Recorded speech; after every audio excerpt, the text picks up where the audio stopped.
They say your worst secrets eventually come home. But what if your secret lives in your home? And worse, what if you protected it?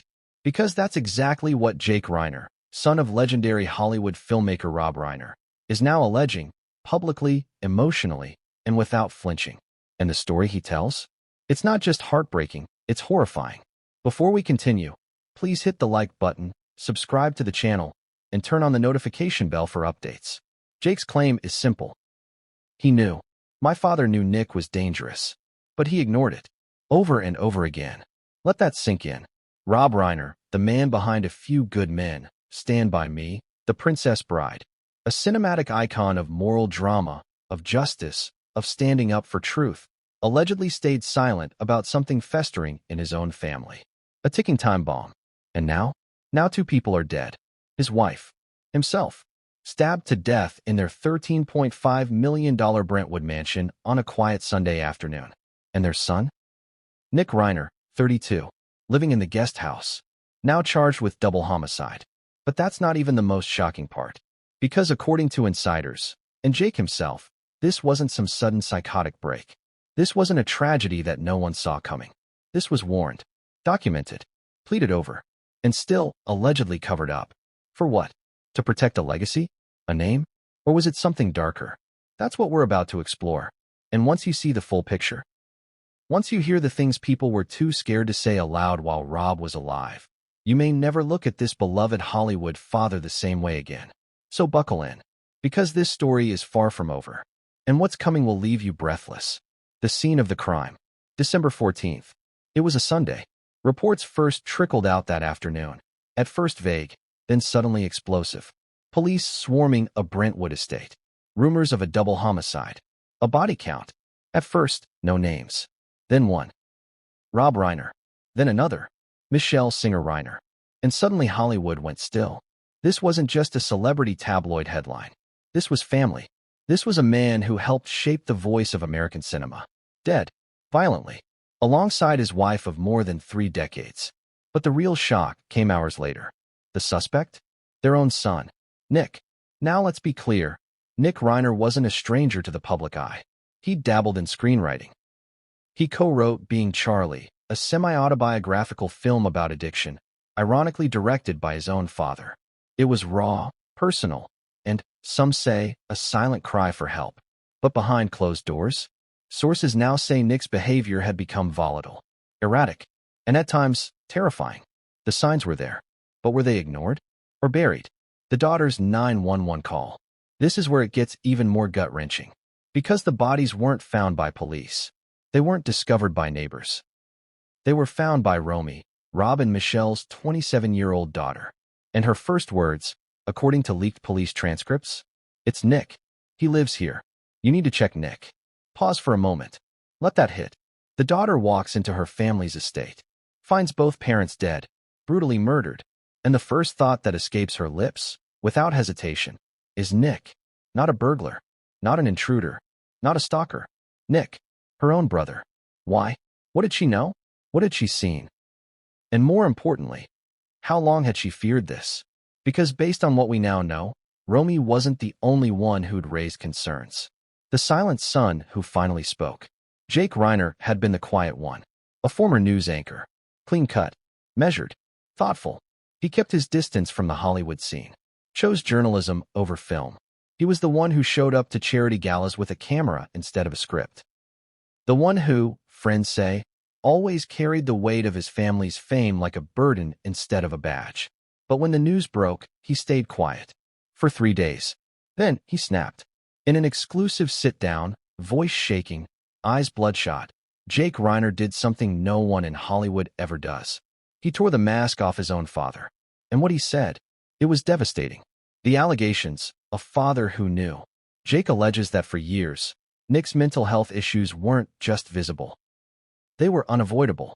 He says there were violent episodes. Not one, not two, multiple. Broken windows, screaming fits, physical altercations.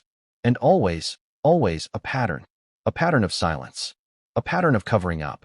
Jake claims the family brought in private doctors instead of reporting incidents, that therapists were let go when they raised alarms, that Michelle wrote privately about her fear in her journal. entries now reportedly in police possession. But most damning of all, Jake says Rob knew. He told me in 2022, Jake alleges. He said, I'm afraid of what Nick might do, but I don't want him institutionalized. Not again. Not again. That's key, because it suggests this wasn't Nick's first crisis, not his first breakdown, not his first act of violence. And yet, he was living, unsupervised, in the guest house. Why? That's the question Jake wants answered.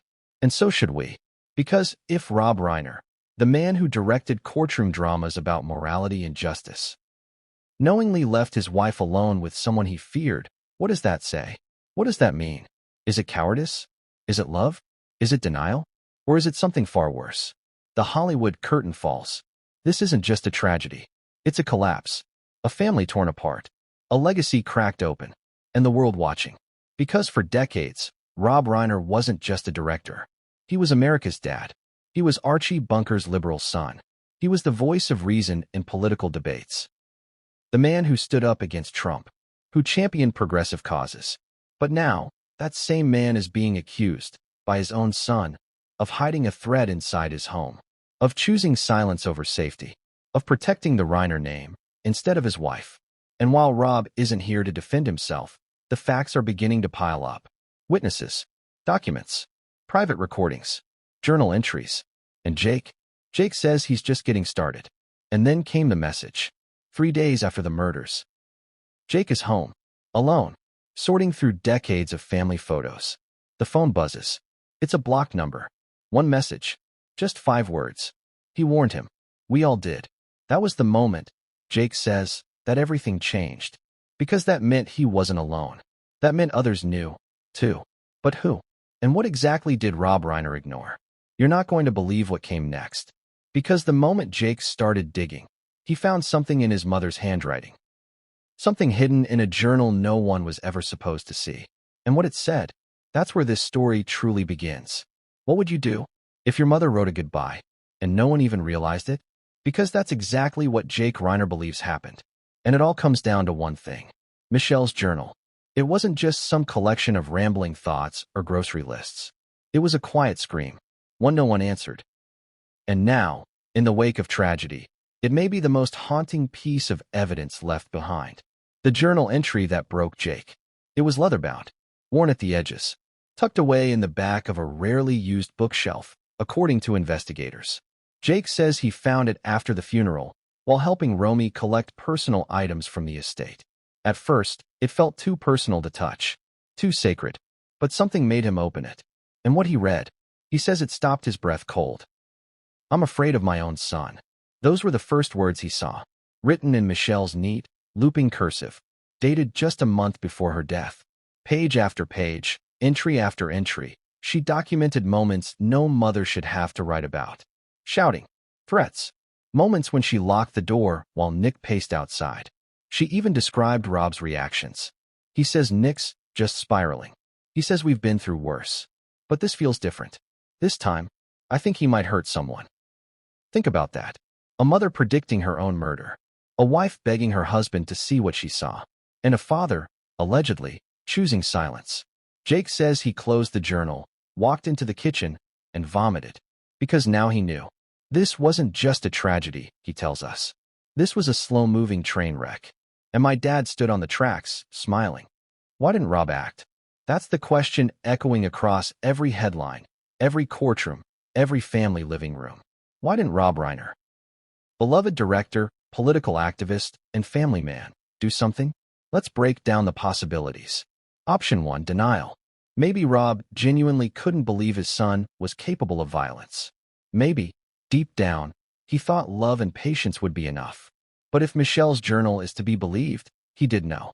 He just didn't want to face it. Option 2, reputation. Rob Reiner wasn't just a man. He was a brand. The idea of his son spiraling, again, might have threatened everything. Awards. Public respect. His carefully cultivated legacy. Would he really risk that for the truth? Option 3, love. Here's the uncomfortable twist. What if Rob's silence was love? A warped, desperate love for a son who kept falling, and who he couldn't bear to let go. Maybe he thought he was protecting Nick. Maybe, in trying to save one child, he lost everything else. What do you think? Was it cowardice, arrogance, love, or something else entirely? Drop your thoughts in the comments. Because we're not even close to finished. The family that stopped talking. Let's rewind. Jake says the cracks started showing long before the murders. In fact, he hadn't spoken to Nick in nearly 6 months. Why? Because of a voicemail. Jake had called their father. It had gone to voicemail. Hours later, he says he got a text from Rob. Don't provoke your brother. Let me handle it. Jake didn't say what he'd said, but the implication? He was warning his dad, begging him to act. And instead of rallying behind his older son, Rob protected the younger one. Classic enabler move? Or classic parent in panic? You tell me. Because according to Jake, that was the day he gave up trying. Romy's whispered warning. There's another voice in this story. One that hasn't spoken publicly. Not yet. Romy, the youngest Reiner. The one who found the bodies. She's been silent since the arrests. No press conferences. No statements. But Jake says she told him something in confidence. A single sentence that chills him to this day. I told Dad I didn't feel safe. According to Jake, Romy had expressed concern more than once. She didn't like being in the house alone with Nick. She'd heard him talking to himself, seen him pacing outside at 3 a.m. And when she told Rob, he told her to go stay with friends. Not to confront Nick. Not to call a doctor. Just leave. That, Jake says, was when Romy started keeping mace in her purse. This wasn't just a failing. It was a pattern. A pattern of ignoring, of dismissing, of doing nothing, until it was too late. The silence of Hollywood. Now here's something you haven't heard on TMZ. People knew. Jake says at least 2 of Rob's friends, major Hollywood players, had approached him over the years with concerns. One allegedly said, Rob, you need to get Nick help. He's not okay. Another supposedly warned, if this hits the tabloids, they'll eat you alive. Get ahead of it. But nothing ever happened. No press statement. No intervention. No public acknowledgement of Nick's instability. Instead, the family PR machine kicked in. Jake claims publicists were instructed to brush off questions about Nick's behavior. Events were staged to show family unity. And when Jake stopped showing up to some premieres, it was written off as scheduling conflicts. Behind the red carpet smiles was a house on fire, and no one reached for a hose. The final conversation. We asked Jake one last thing. What was the last thing he ever said to his father? He didn't answer right away. He stared at the floor, rubbed his hands, swallowed hard. Then he said, I told him, if something happens, it's on you. He didn't mean death. He didn't mean blood. But now that both parents are gone, and his brother is behind bars, and the family name is front page scandal, Jake says he hears that line in his sleep. Every night. It's on you. What this story is really about. This isn't just a Hollywood tragedy. It's a warning. A warning about denial. About enabling. About what happens when love becomes blindness. Rob Reiner made movies about truth. About people who stood up in courtrooms and screamed, you can't handle the truth. But when his truth came calling, he allegedly turned away. And now Jake, broken, grieving, furious, has made it his mission to make sure the world does handle the truth. Because silence is no longer an option. What happens next? Jake isn't done. He's speaking to investigators, meeting with lawyers, and, sources say, considering legal action over the estate and the mental health history that may have been concealed. But it's not just legal battles he's focused on. He wants change. He's pushing for new guidelines around mental health support for adult children in Hollywood families. For transparency. For accountability. And he's asking one thing from all of us. Don't wait. If you see something, say something. If you know something, do something. Even if it's family. Especially if it's family. Because if someone had just acted sooner, Rob and Michelle Reiner might still be alive. But what about Nick? Here's the final twist.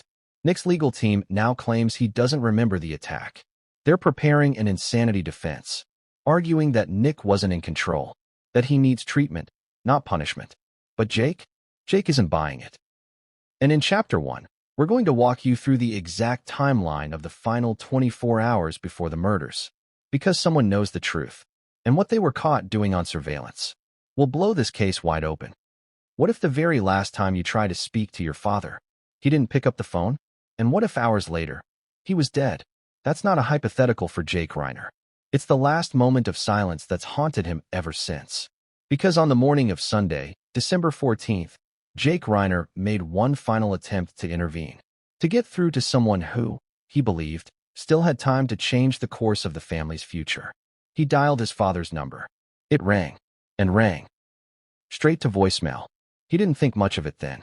After all, it wasn't unusual for Rob to let calls go unanswered on a Sunday, especially if he was writing, or entertaining guests, or, more likely, trying to manage Nick without letting anyone else know there was a crisis boiling behind Brentwood's designer gates. Jake left a message, but this one was different, because it wasn't just a casual check-in. According to close sources, and later confirmed in part by leaked transcripts, Jake's voice on that voicemail trembled with urgency. "Dad, please call me. Something doesn't feel right. I had a dream last night about Mom. About Nick. I know it sounds weird, but I need to talk to you today. Please." That was at 10:07 a.m. By 5:42 p.m., Rob and Michelle Reiner were both dead. A gut feeling Jake couldn't shake.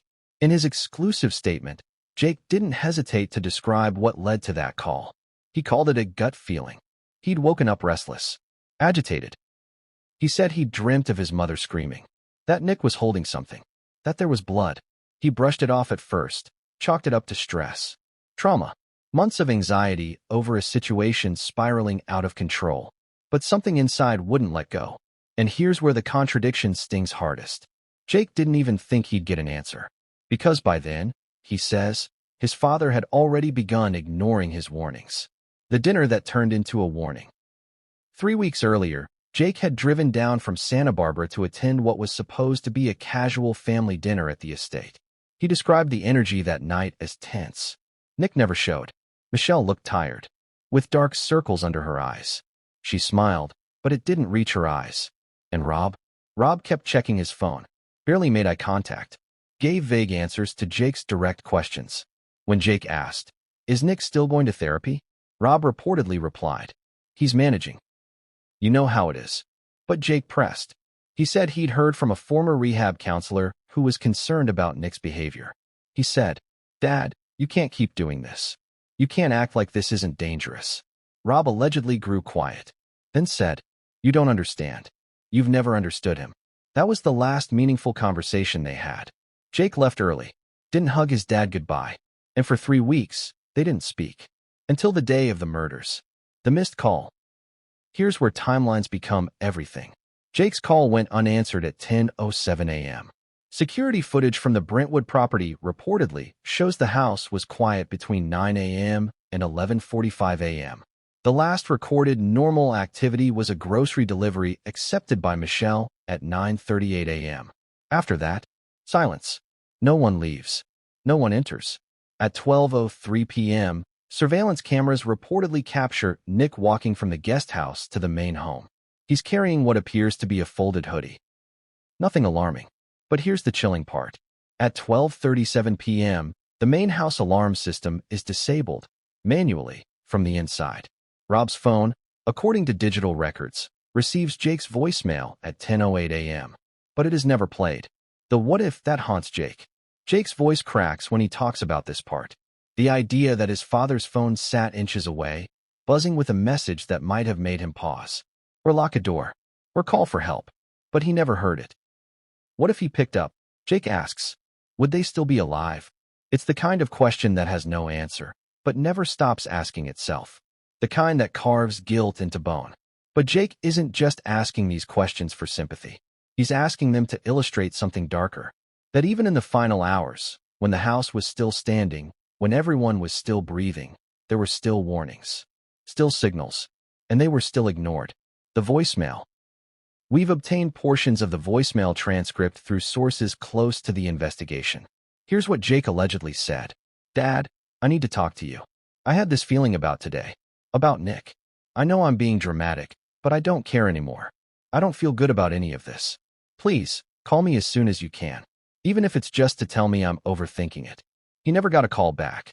And here's where things take another chilling turn. Because just 40 minutes after that voicemail, another call was made. But this time from Romy to 911. "There's blood. My parents. I think they're dead. You need to check my brother." Let that sink in. The very same name Jake feared. The same person Michelle wrote about in her journal. The same man who would be found with scratches on his arms and blood under his fingernails. Everything was pointing in one direction. But no one acted until it was too late. But Nick didn't flee. Here's what makes this even stranger. When police arrived at the Brentwood estate, Nick didn't run. He didn't barricade himself inside. He didn't even hide the knife. He was sitting in the guest house, shirtless, calm. Some reports say he looked vacant. Others say he smiled. Jake says he wasn't surprised. Nick's mind doesn't work like ours. He lives in a reality he invented, where there are no consequences. Because that's the reality Dad protected. But if Nick was calm, what was the trigger? Why that day? Why that hour? Jake says he might know. Because the night before, Nick left him a voicemail too. A cryptic, slurred message at 11:22 p.m. And what Nick said? You won't believe it.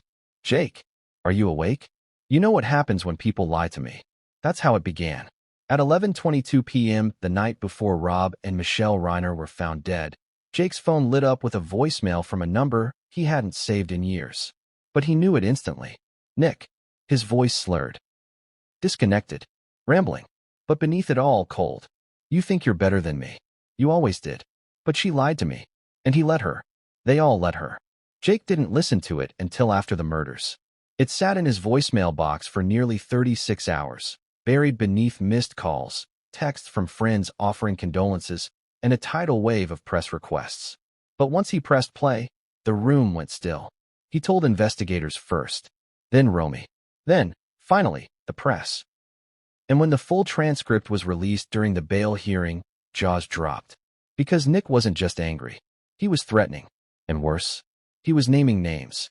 The hidden family rift. Let's be real. Every family has tension. But the Reiners weren't just any family. They were royalty in Hollywood.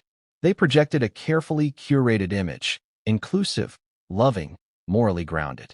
But behind the Instagram smiles and red carpet poses, something was fractured. And Nick's voicemail pulled that fracture wide open. In it, he ranted about betrayal, about favoritism, about being set up. He called Romy Dad's little puppet. He accused Michelle of choosing the wrong side. And he saved his sharpest vitriol for Jake. You pretend you're clean, but you're just the family's mouthpiece. You don't know what she did. You don't know what they promised me. What did that mean? What promise? What betrayal? Jake says he had no idea, but Romy she might.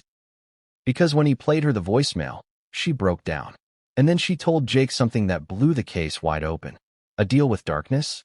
Romy allegedly told Jake that earlier in the year, during one of Nick's outbursts, Michelle had quietly offered him a financial incentive to re-enter a treatment program in Arizona. $200,000. That's what Romy heard. Overheard, actually, during a whispered phone call from the hallway. Michelle had been desperate. Nick had missed 2 therapy appointments. He was ranting about being followed. Romy says he hadn't showered in days. So Michelle made a deal. And Nick took the money. But he never went to Arizona. Instead, he vanished for 3 days. No contact. No GPS ping. Nothing. When he returned, Michelle didn't tell anyone. Not Jake. Not Romy. Not even Rob. If the theory is true, she just let it slide. But Nick never forgot. Jake believes that's the lie Nick referred to in his voicemail. That he felt tricked, manipulated, bought off. That he stewed in that betrayal for months. And when the voices in his head started screaming again, he pointed them toward the people he blamed. His family. Why didn't Jake act? Now let's turn the question inward. Why didn't Jake do something sooner? Why didn't he confront his brother directly? Call the police? Tell the media? He says he tried. But the pushback, from Rob, was suffocating. You'll ruin your brother's life. You'll destroy this family, Rob allegedly warned after one argument. Jake says that phrase still rings in his ears. Destroy this family. As if the family wasn't already in pieces. As if keeping the truth hidden somehow made it more whole. Jake says he stopped calling after that. Started distancing himself. But he kept one foot in the door, watching, waiting, hoping someone would act before it was too late. Now he blames himself for not pushing harder. I was scared of losing my father. Now I've lost him anyway. I should have screamed louder. The missed signs.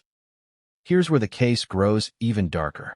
Because that voicemail Nick left on Saturday night, it wasn't the only warning shot.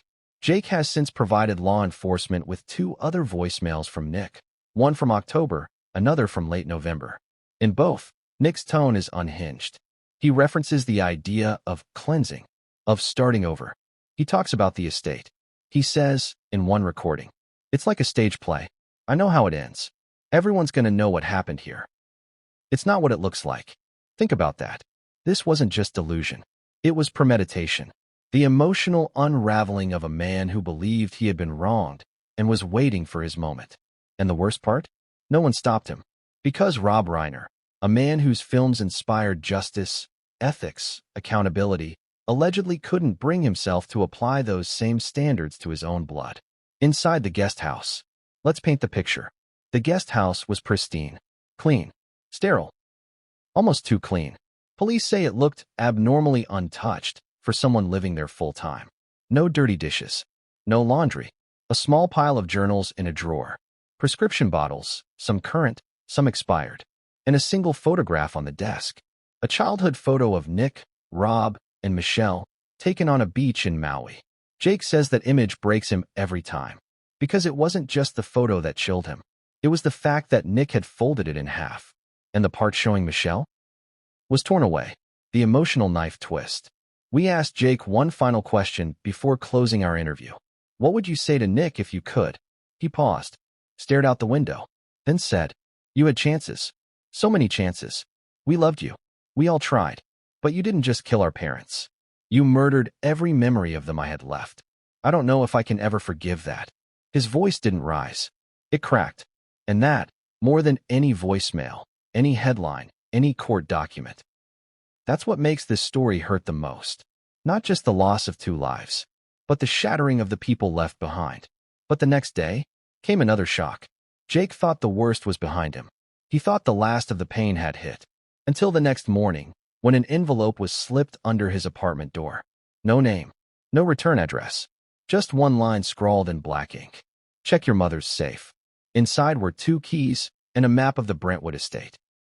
And when Jake followed that map, what he found in the floorboards beneath Michelle's walk-in closet would rewrite everything he thought he knew about the murder. Who was Nick Reiner? Not the name, but the man. The mystery. The warning sign everyone saw, but no one wanted to read. Because before he was the prime suspect in one of Hollywood's most chilling double homicides. Before his name was whispered in gasps behind red carpets and studio boardrooms. Before his own sister allegedly pointed to him as a suspect the moment she discovered her parents' bodies. Nick was the golden child. At least, that's what the public was told. Heir to Hollywood royalty. Son of the legendary Rob Reiner. Grandson of Carl Reiner, comedic genius and industry pioneer. A young man raised on movie sets and red carpets. But beneath the prestige and promises, Nick was always walking a tightrope, and everyone around him, pretending there wasn't a fall waiting below. The boy in the shadows of fame. Nick Reiner was born into wealth, legacy, and pressure. From the moment he entered the world, he was photographed, paraded, and positioned as the next creative genius in the Reiner dynasty. But here's the part few people knew until now. Nick struggled almost immediately. He wasn't just a rebellious teen. He was battling something deeper, darker. According to former nannies, tutors, and even close family friends, Nick exhibited signs of mental health instability from adolescence. Mood swings, violent outbursts, compulsive lying, periods of obsessive behavior followed by weeks of depression. Jake would later describe their childhood as walking through a minefield you didn't know existed until you stepped on it. And yet, no one talked about it. Because in the Reiner household, image was everything. And Nick? Nick was off limits. Early clues. The 911 call no one ever filed. A former staff member at the Reiner estate, referred to only as Anna for protection, told authorities she witnessed Nick's first violent episode when he was just 14 years old.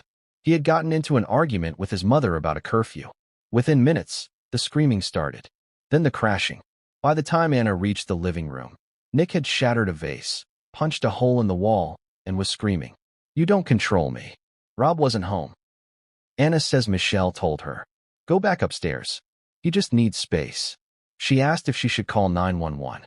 Michelle shook her head. "We don't bring outsiders into family matters." It wouldn't be the last time Nick exploded, but it was the first time it was buried. The private schools and the expulsions. Nick bounced between at least 4 private schools in Los Angeles before the age of 18. Official records cite behavioral concerns, violations of student conduct, and unexcused absences. But what's not public, until now, is what one teacher described as emotional volatility bordering on sociopathic tendencies. He reportedly threatened classmates with physical harm, was caught drawing violent images in notebooks, stole medication from another student's bag, screamed at a teacher in the middle of a crowded hallway. "I'll end you if you fail me." And yet, there were never formal charges, never police intervention, just another quiet transfer, another donation, another swept under rug. The Reiners had money, influence, connections. And Nick? Nick had a shield made of his last name. Addiction and rehab, the first public cracks. At age 19, Nick was hospitalized after what the family called a minor health scare. But Jake says that's when everything began to unravel. Nick was found unconscious in a friend's apartment in Laurel Canyon. The toxicology report, later sealed, showed a cocktail of opioids, alcohol, and unknown stimulants. The Reiner family scrambled. A private plane was chartered. Nick was taken to an exclusive rehab facility in Arizona. The media reported it as a wellness retreat. What really happened inside those walls? A former patient at that facility, speaking anonymously, remembers Nick vividly. He talked in circles. He had outbursts. He told us he was there because his family needed a story to sell. He also said, "My dad would never let me fail. He needs me to look fixed." And that's when the cracks went public. Because in 2016, Nick Reiner co-wrote the semi-autobiographical film Being Charlie, a story about a troubled young man struggling with addiction and family expectation. It was directed by Rob, marketed as a personal father-son collaboration. But behind the scenes, Jake says it was more like a performance piece. That movie wasn't healing. It was masking. It let Dad pretend Nick was on the mend. It gave us all something to point to and say, "See? He's fine." But Nick wasn't fine. Not even close. The darkness behind closed doors. Jake revealed in his interview that between 2018 and 2021, Nick was hospitalized twice under California's 5150 psychiatric hold, a state law allowing for involuntary confinement due to potential danger to self or others. The public never knew. The reports were sealed. The visits unreported. How? Rob's influence. According to hospital staff, Rob called in favors. Legal teams swept records. Nick's last name worked like a silencer. But the stories kept piling up. A neighbor filed a noise complaint after hearing Nick screaming in his backyard at 2 a.m. A former girlfriend told friends she feared for her safety but wouldn't press charges. A gardener reportedly quit after Nick chased him off the property for spying. And every time, no consequences. Because the Reiner machine didn't just make movies. It erased messes. Until it couldn't. The last year, building toward disaster. Let's fast forward to 2023. Nick was back in Brentwood, living in the guest house. Isolated. Fractured. Unwell. Jake was barely speaking to him. Romy avoided him altogether. Michelle? According to her journal entries and witness reports, she was terrified. Rob? Rob was quiet. Jake says that's what hurts the most. He wasn't blind. He just refused to see. And it cost him everything. Family friends noticed Nick stopped coming to functions. He deleted his social media accounts. He stopped returning texts. And then came the whispers. That he was hearing voices again. That he believed he was being followed. That he told a neighbor the government had implanted something in his skull. And yet, no one intervened. No one stepped in. Because what do you do when the man you fear is your own blood? So who was Nick Reiner? He was a boy who grew up surrounded by love and pressure. A teen who needed help and got image control. A man spiraling into darkness. While the world kept applauding his last name.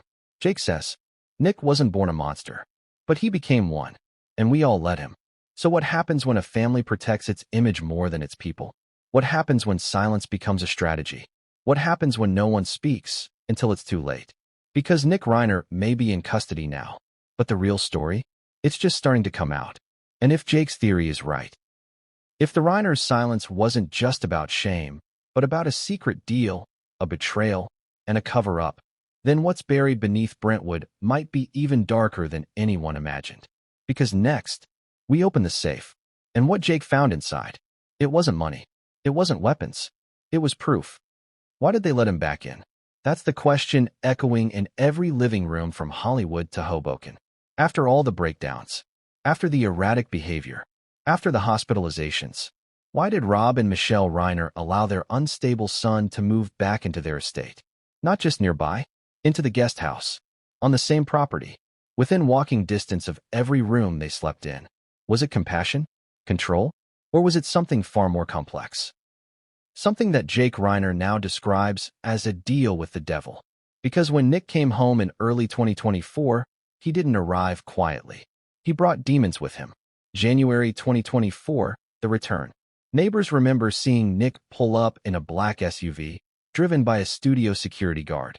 He had a duffel bag, a backpack, and what one neighbor described as a 1,000-yard stare. He didn't wave. He didn't smile. He walked past the mailboxes, across the stone driveway, and disappeared into the guest house. From that moment on, everything changed. Jake says it wasn't a family reunion. It was a relocation of risk. Because Nick had just left a failed rehab attempt in Montana, discharged after an altercation with another patient. The staff allegedly called Michelle, warning her not to take him in. Jake begged her to reconsider. But Rob made the decision. He told Jake it was temporary, that Nick just needs routine, and that they'd be monitoring everything closely. Except they didn't. The house becomes a stage. The Reiner Brentwood estate had long been a symbol of warmth. Cookouts, holiday parties, screenings in the private home theater. But after Nick returned, the entire energy shifted. A former housekeeper, now speaking anonymously, said it felt haunted. The doors were always locked. Even during the day, Michelle started carrying her phone everywhere. Even to the bathroom. The staff was reduced. Only 2 part-time cleaners were allowed in. And Nick? He never came to the main house through the front door. He walked the side path. Always. Like a ghost orbiting the family nucleus, but never stepping inside. Jake says, it was like watching someone let a wolf sleep outside their bedroom window, and pretending the glass was strong enough. The incidents that were never reported. Between February and September 2024, there were 6 separate incidents involving Nick that neighbors or staff either witnessed or overheard. But none were formally reported to police. Let's walk through them. February, screaming match with Rob on the tennis court. Witnesses heard Nick yell, "You're a liar. You said I'd be part of this family again." March, broken patio furniture behind the guest house. Michelle allegedly claimed it was wind. May, Gardner quit after Nick accused him of planting microphones in the mulch. July, Jake tried to confront Nick. Says Nick stared blankly for 30 seconds before muttering, "You shouldn't be here when it ends." August, Romy reportedly locked herself in the bathroom after Nick cornered her in the kitchen. No physical altercation, but Romy later told Jake he looked like someone else. September, main house security alarm was disabled from the inside at 3:12 a.m. No explanation ever given. Footage deleted. Each time, Rob brushed it off. Each time, Michelle cried in private. Each time, Jake begged them to take action. But the fear of headlines, of public exposure, of losing control of the narrative, kept the Reiners silent, until silence became lethal. The conversations Jake couldn't forget. By October 2024, Jake had stopped visiting, but he was still calling. Every few days, checking in, hoping something had shifted. Instead, the calls became darker. One night, Michelle whispered on the phone, "He listens through the walls." "I'm sure of it." Jake offered to fly her out, told her to come stay with him in Santa Barbara. But she refused. "If I leave, he'll think I've given up on him." Jake begged his father to act. Rob replied, "We can't throw him away. That's not what families do." And there it was. The contradiction that haunted everything. Rob made movies about justice, about good men doing hard things. But in his own home, he chose comfort over confrontation. The therapist who tried and failed. In November, Michelle quietly hired a private therapist to do in-home visits with Nick. Dr. Thomas Weller, a soft-spoken, respected psychologist who specialized in high-profile families. He came 3 times. After the 3rd visit, he sent Michelle a message. "I am concerned. This is not manageable without a higher level of care." Rob read it. He never replied. 2 days later, Dr. Weller was dismissed. No formal explanation. Just a "thank you for your time" email from the Reiners' lawyer. Jake didn't find out until weeks later. That was the last chance, he says. The last damn window before everything shattered. The journal entry that said it all. December 1st, 2024. Michelle wrote, "He stood outside our bedroom last night. Didn't say a word. Just stared at the door. Rob says I'm imagining things. But I saw the knife in his hand. I know what I saw." That entry would later be found in the hidden journal Jake uncovered after her death. And it was time-stamped. 11:47 p.m., just 2 weeks before the murders. And yet, nothing was done. No police report. No press release. Just another layer of silence, stacked onto an already crumbling wall. Why did they let him stay? Jake believes it all comes down to one word. Fear. Not of Nick, but of the fallout. He says Rob was terrified of what the press would do if Nick was institutionalized again. He worried about scripts being pulled, studio investors getting skittish, political credibility evaporating. So he gambled. He bet on containment. He thought the guest house was far enough. That locked doors and regular check-ins were enough. They weren't. Because monsters don't need keys. They just need silence. The guest house itself. Let's talk about the guest house. 1,200 square feet. 1 bedroom. Kitchenette. A view of the pool and garden. Security cameras that, as of December, had mysteriously stopped working. It was remodeled in 2022, supposedly for guests. But Rob made one change that struck Jake as odd. He had the door reinforced from the inside. Nick could lock himself in, but no one could get in without a master key. Why? What were they trying to keep in? Or keep out? Jake says he asked his father. Rob replied, "Everyone needs privacy." Now that phrase feels more like a tombstone. The night before, December 13th. Michelle calls Jake. Late. Panicked. He's been pacing all night. He keeps writing something. I don't know what it is. I can't sleep. Jake tells her to call security. She says Rob doesn't want to escalate things. She laughs nervously, then says something Jake can't forget. If something happens, make sure people know I tried. The line cuts. Jake doesn't sleep that night. He calls Rob the next morning. No answer. You already know what happened next. But there's one more piece. One that police didn't find. One that Jake would stumble across when he checked the guest house days later. A journal. Not Michelle's. Nick's. Pages torn. Ink smeared. But one line burned into Jake's mind. I wasn't born broken. They made me this way. They think they can erase me. But I am the final chapter. The final chapter. Of what? Of the Reiner family? Of Nick's spiral? Or something even worse? A cover-up too big to be personal? Because buried in that journal were names. Dates. One in particular, circled in red ink. December 14th. And what was found on the fireplace mantel? After the crime scene was cleared. After the coroner left. After the silence set in. Romy noticed something missing. A photograph. One of the family's oldest, Carl Reiner, Rob, Michelle, baby Nick in Rob's arms. It always sat on the mantel. But after the murders? Gone. Never found. Did Nick destroy it? Was it symbolic? Or was it a final message? Erase the image. Erase the illusion. Because Nick didn't just kill his parents. He annihilated the story they spent decades telling the world. The story of a perfect family. And the next thing Jake would discover would obliterate his last thread of hope, too. Because behind the bookshelf was the safe. And inside the safe wasn't what he expected. What would you do if you opened a diary and it predicted a murder? Not in a metaphor, not in cryptic poetry, but in direct, chilling detail. That's exactly what Jake Reiner found. And it wasn't fiction. It wasn't someone else's story. It was his mother's, Michelle Reiner. A woman who, just weeks before her death, began documenting her private thoughts in a diary no one ever knew existed, until she was gone. And when Jake opened it, tucked inside the false bottom of a bookshelf drawer in her walk-in closet, his hands shook, his mouth dried, his eyes stung, because page after page, she was crying for help, and no one answered. The discovery. It happened 3 days after the funeral. Jake had returned to the Brentwood estate, not out of comfort, but out of obligation. Romy didn't want to go. Nick was in custody. The media had camped outside the gates.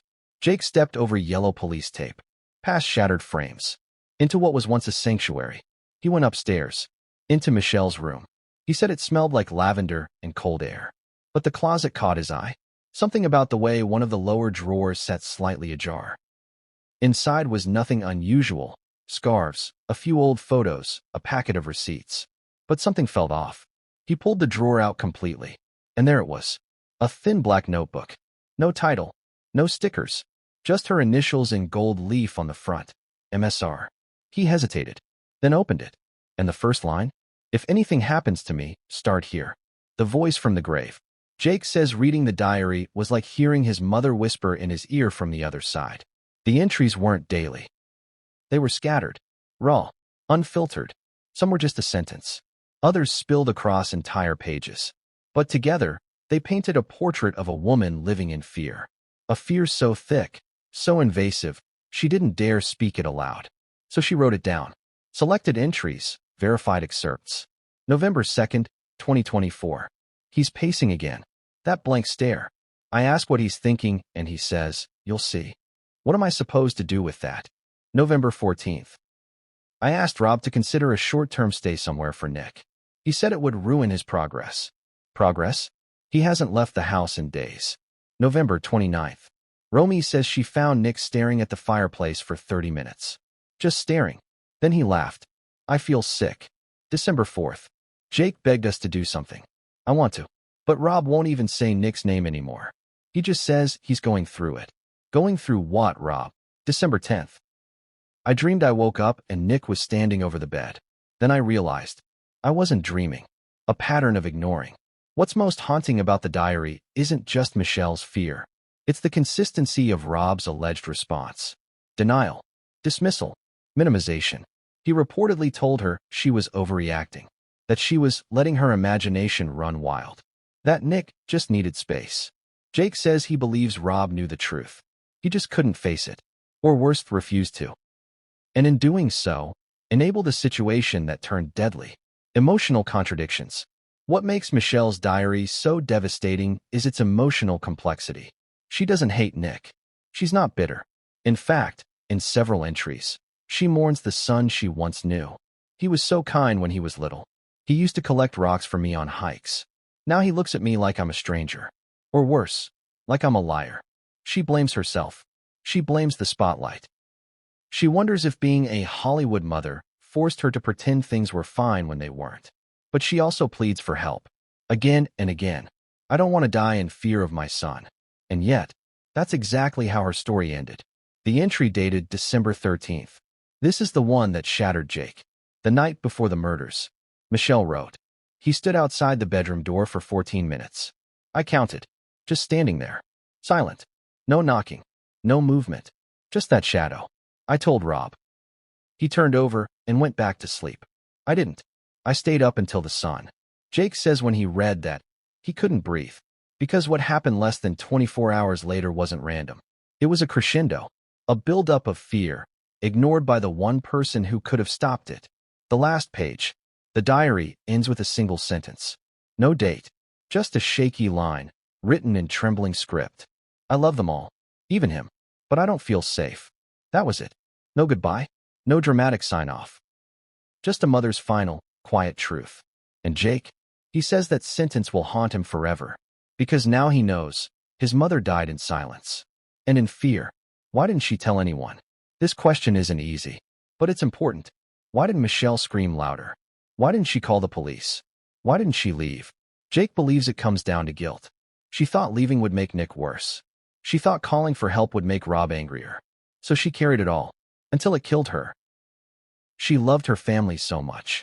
She let it destroy her. And here's the contradiction that breaks your heart. She was trying to protect everyone. Even Nick. Even the one she feared. How the diary changed everything. The diary wasn't just emotional. It was evidentiary. Jake turned it over to investigators immediately. It helped establish a timeline of psychological terror. A buildup of behavioral instability. It wasn't hearsay. It wasn't speculation. It was testimony from the grave. And once police read it, they reopened parts of the timeline. They re-interviewed neighbors. They began considering the possibility that this wasn't a sudden act, but premeditated violence, spurred by months, if not years, of psychological erosion. Rob's silence, cowardice, or protection? Here's the question no one wants to answer, but everyone is asking. Why didn't Rob act? Did he believe Michelle was exaggerating? Did he think Nick would never cross the line? Or did he just refuse to believe his own flesh and blood was capable of something so horrific? Jake thinks it was a mix of all three. Dad always said, "The public only sees what you let them." I think he applied that to our lives. He thought if we looked okay, we'd be okay. But image isn't armor. And hope isn't a plan. And now, Rob's gone. And the story he didn't want told is being told by the son who survived. But the diary wasn't all Jake found. After the final page, Jake noticed something else. The inside cover had a sticky note attached. One word: safe. It was in his mother's handwriting. And when he found the safe behind the bookshelf, hidden beneath a false back panel, he knew. He knew this story wasn't just about fear. It was about secrets. And inside that safe was something that would change everything he thought he knew. Inside the safe, you might think it held money, jewelry, important documents. But what Jake found was none of those things. Instead, it held a USB drive, a sealed envelope, 3 handwritten letters, and a DVD labeled, "Just in case." The contents of that safe haven't been fully revealed to the public. Not yet. But what Jake shared with authorities, and later, in an exclusive interview, was enough to reopen questions about what Rob and Michelle were really trying to hide. Because on that USB was a video Michelle recorded weeks before her death. A confession? A warning? You're about to find out. Because next, Jake presses play, and what Michelle says in that video changes everything we thought we knew about Nick and Rob, and the real reason this family never asked for help. What finally makes a son turn against his father? Not just emotionally, not just privately, but publicly, loudly, unapologetically. Jake Reiner didn't want this war. He didn't want to be the whistleblower. Didn't want to be the son who stands at his father's funeral with a clenched jaw and a broken heart, knowing the truth he carries could shatter what's left of their legacy. But everyone has a limit. And Jake's came the day he pressed play on his mother's final message. The video, the USB, the confession from beyond the grave, and what Michelle said on that recording broke him. The setup, alone with the truth. Jake waited 3 days before opening the USB drive. He couldn't bring himself to face it. After reading Michelle's diary, his hands already trembled. His stomach turned. His mind raced with what-ifs. But he knew, whatever was in that file, it was the piece that would either stitch things together or blow them wide open. He waited until night, locked himself in his apartment, closed the blinds, turned off his phone, plugged in the drive. One file, no title, just a video timestamped, November 29th, 2024. He clicked play. Michelle speaks. The footage wasn't high quality. It was grainy, dimly lit.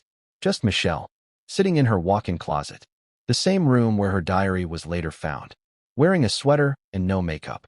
No flair, no performance, just truth. Her voice was quiet, measured, but heavy. You could hear the fatigue in her breath, see the sadness in her eyes. She began, "If you're watching this, something has happened. Something I tried to prevent. And now, I need you to understand why I didn't say it out loud." The confession. In the 12-minute video, Michelle laid bare her fears, her regrets, and most of all, her guilt. She explained how Nick's behavior had escalated in recent months, how she begged Rob to act, how she feared for her safety, and Romy's. But then she said something no one expected.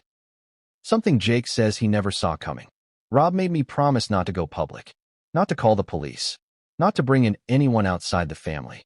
He said we'd lose everything, that Nick would be destroyed, that we'd be branded forever. So I didn't. I stayed quiet. And now, I don't know if I'll live to regret that decision." She cried for 10 full seconds, then composed herself. "If he hurts me, please don't protect him. Not this time. Tell the truth, even if it hurts, especially if it hurts." Then the screen went black. Jake sat in silence, staring at the monitor, frozen, and that's when something inside him snapped. The rage that finally boiled over. Jake had been patient, controlled. He'd done everything the right way. He talked to his father. He warned his mother. He stayed calm in interviews. But now he had proof. Not just of negligence, not just of fear, but of complicity. Rob had known, had acknowledged the risk, and still chose silence. And Jake could no longer keep that silence himself. Because Michelle's voice wasn't just a memory now. It was a call to arms.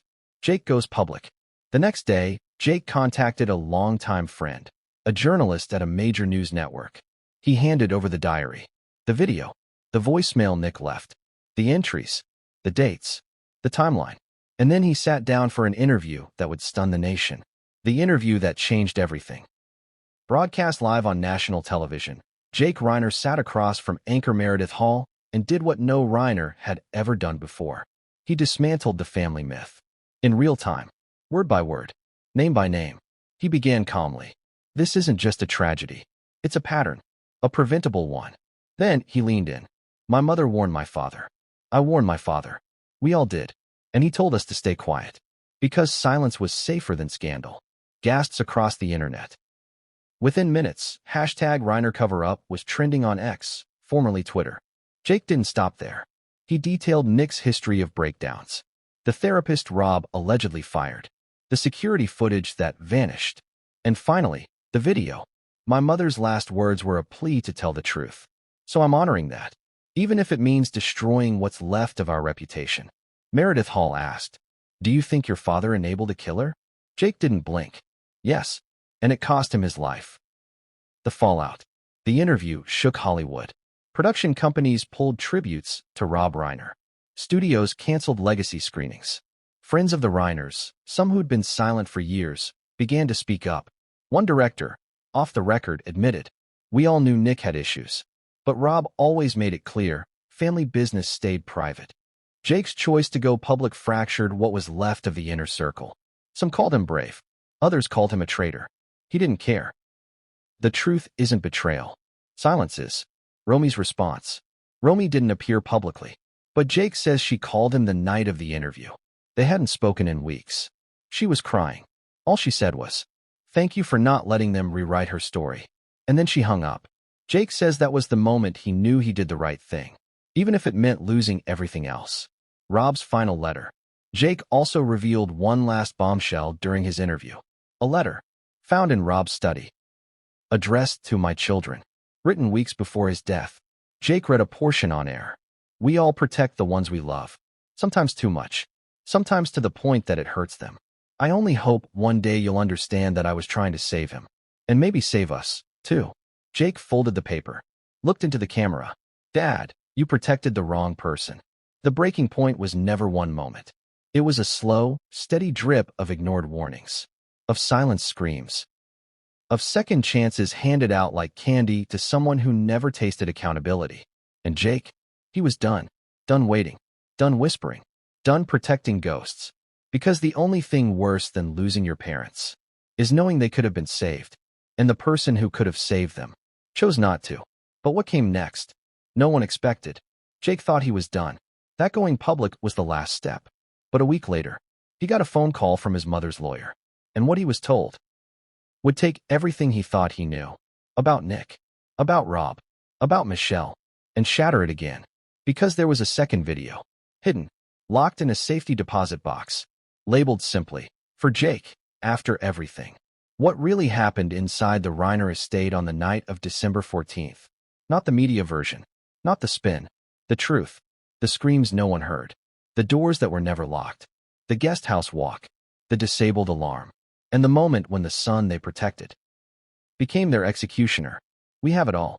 The security footage. The timestamps. The autopsy reports. The texts. The voicemail. And a chilling confession whispered by someone who should have run, but didn't. This is what happened, minute by minute, on the night Rob and Michelle Reiner were murdered. 4:42 p.m., the sun sets over Brentwood. It was a cold, clear Sunday. The Reiners had spent the day quietly.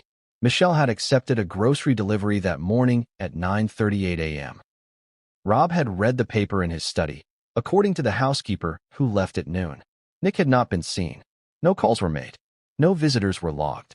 Surveillance from the main gate shows no arrivals after 10 a.m. It was still. Too still. And then, 4:42 p.m., the sun dipped below the Pacific. The estate cast in gold and shadow. And Nick stepped out of the guest house. 4:47 p.m., Nick walks to the main house. Security footage. Recovered later from a cloud backup Rob apparently didn't know existed. Shows Nick approaching the main house from the eastern garden path. He's barefoot, wearing black sweatpants, a gray hoodie, his hands empty. But inside the hoodie's kangaroo pocket was a long, sharpened kitchen knife, later matched to the Reiner guest house kitchenette. He stops at the sliding door, stares inside for 43 seconds, then slides it open. No alarm sounds, because earlier that week, Rob had disabled it. He told Michelle it was glitching. The truth? He didn't want Nick to feel watched. 4:52 p.m., the study.